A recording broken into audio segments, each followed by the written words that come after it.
దేవునికి స్తోత్రం. అందరికీ నా హృదయపూర్వక వందనాలు. ప్రయిస్తలాడు. దేవుడు మిమ్మల్ని మీ కుటుంబాన్ని దీవించి ఆశించును గాక.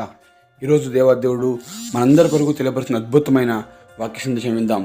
యెహోషువ గ్రంథం 14:9. దేవుడైన యెహోవాను నిండు మనసుతో అనుసరించితివి గనుక నీవు అడుగుపెట్టిన భూమి నిత్యముగా నీకును నీ సంతానమును ఎల్లప్పుడూ స్వాస్థ్యముగా ఉండునను. దేవునికి సమస్తమేమో కలుగును గాక. అద్భుతమైన వాక్య సందేశాన్ని ఈరోజు నీకు నాకు తెలియపరుస్తున్న ఈ వాగ్దానము నా జీవితంలో మనందరి జీవితంలో నెరవేర్చబడును గాక. ఆమెన్.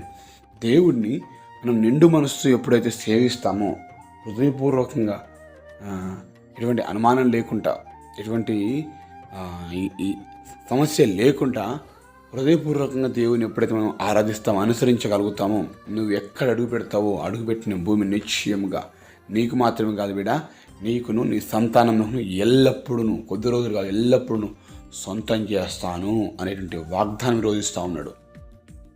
నువ్వు ఎక్కడికి పోయినా ఫెయిల్ అయిపోతున్నావు, ఎక్కడికి పోయినా ఓడిపోతున్న పరిస్థితి ఏర్పడతా ఉంది.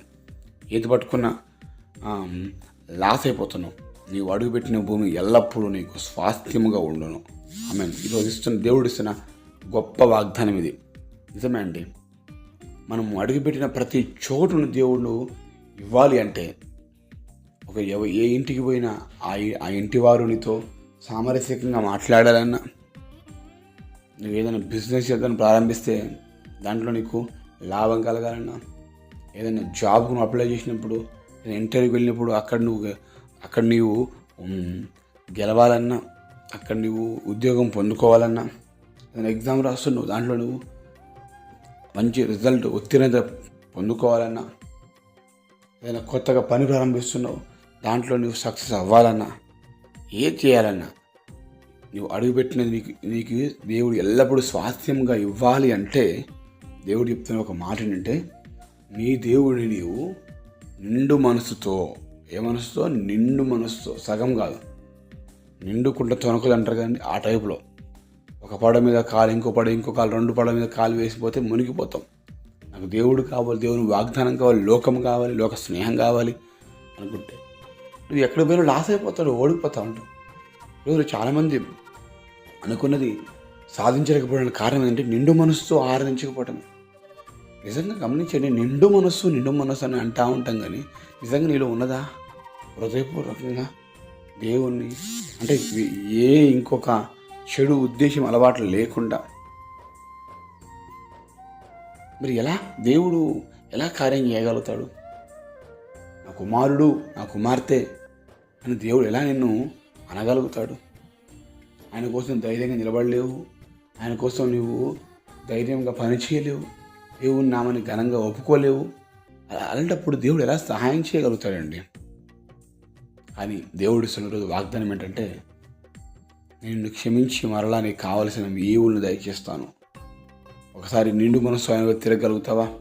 ఈ వాగ్దానం, ఈ వచనం విన్న తర్వాతకి నీ జీవితంలో మార్పు కలిగి, ఇకను నేను నా దేవుడు నిండు మనస్సు ఆరాధిస్తాను, ఈ నూతన సంవత్సరంలో నూతనంగా మరలా నేను దేవుని వైపు తిరుగుతాను, నా జీవితంలో కావాల్సిన వాటిని నేను పొందుకుంటాను,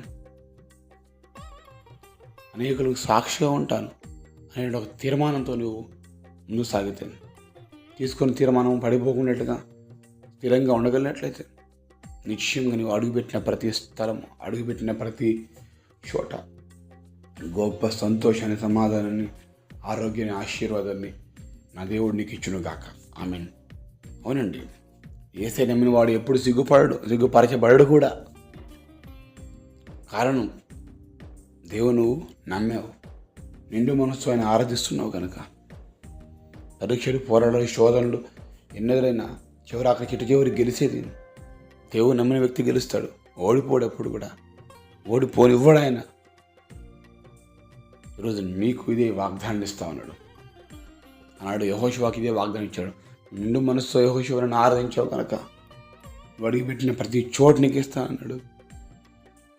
నీవు ఆ విధంగా నిండు మనసుతో ఆరాధించి, నిండు మనసు దేవుని సేవించి, అనుసరించి దేవుడిచ్చే వాగ్దానాన్ని సొంతం చేసుకున్నాం. ఈ వాగ్దానం నమ్మినట్లయితే, నిండు మనసుతో దేవుని తిరుగుతాను అని అనుకున్నట్లయితే కళ్ళు మూసుకుని నాతో పాటు ప్రార్థనలో ఎక్కించు. ప్రార్థన. మహాగణుల పరిశుద్ధుల ప్రేమ గల తండ్రి, వందనాలు స్తుతం. అద్భుతమైన వాగ్దానం సందేశం ఈరోజు వినిపింపజేసి పొందడం చేస్తున్నాం తండ్రి.